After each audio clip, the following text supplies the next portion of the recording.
शेयरों पर फोकस करते हैं। आज शानदार तेजी देखने को मिल रही है। आखिर ये तेजी क्या बता रही है? अशेषा अध्वर्यु हमारी सहयोगी जुड़ चुके हैं हमारे साथ। अशेषा, बताएं श्रिम्प शेयरों में इस तेजी की वजह क्या है? बिल्कुल, श्रिम्प स्टॉक्स आज के सत्र में फोकस में, और इन पर्टिकुलर अवंती फीड्स की बात करें तो करीब 11 से 12% की तेजी इस स्टॉक में दिखी है। अवंती फीड्स के अलावा पूरे सेक्टर में आज काफी एक्शन दिखा है और इसके पीछे एक पॉजिटिव न्यूज फ्लो है। यूरोपियन यूनियन ने 102 नए फिशरी एस्टैब्लिशमेंट्स, इंडिया के फिशरी एस्टैब्लिशमेंट्स को लिस्ट कर दिया है, जिसका मतलब ये होता है कि इंडिया के ये एस्टैब्लिशमेंट्स अब EU में एक्सपोर्ट कर पाएंगे। तो अपॉर्चुनिटी बढ़ती हुई नजर आई इंडियन श्रिम्प एक्सपोर्टर्स और सी फूड एक्सपोर्टर्स के लिए, और इसी के चलते पूरा सेक्टर आज के सत्र में फोकस में है। इन पर्टिकुलर पूरे सेक्टर की बात करें तो याद रखें, अमेरिका एक बड़ा मार्केट था और हाल फिलहाल में गवर्नमेंट और अमेरिकन गवर्नमेंट ने जो 50% टैरिफ लगाई, उसके चलते इंडिया के सी फूड एक्सपोर्टर्स को इन एनी केस काफी नुकसान हो रहा था। तो ऐसे टाइम पे ये पॉजिटिव न्यूज फ्लो निकल कर आई है, जहां पर EU ने नए एस्टैब्लिशमेंट्स लिस्ट किए हैं। पॉजिटिव न्यूज फ्लो इंडिया से यूरोप में जो सी फूड एक्सपोर्ट्स होते हैं वो बढ़ते हुए नजर आ सकते हैं।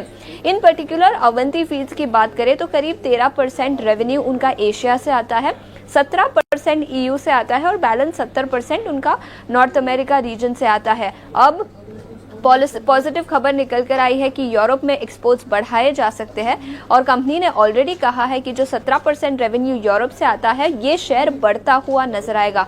तो पॉजिटिव खबर पूरे श्रिम्प सेक्टर के लिए। अवंती फीड्स का मार्केट कैप और जो सेल्स होता है EU में वो भी बढ़ता हुआ नजर आएगा, जिसके चलते 11 से 12% की तेजी स्टॉक में आज के सत्र में दिखी है।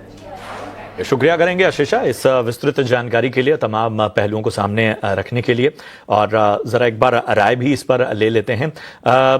अगर गौरांग सर मैं आपके पास आऊं, ये जो पूरा श्रिम्प सेक्टर है इसे कैसे देखते हैं? और तेजी के तमाम फैक्टर्स तो हमारी सहयोगी ने बताए, आपको लगता है ये आकर्षक बन रहा है ये सेक्टर हाल फिलहाल?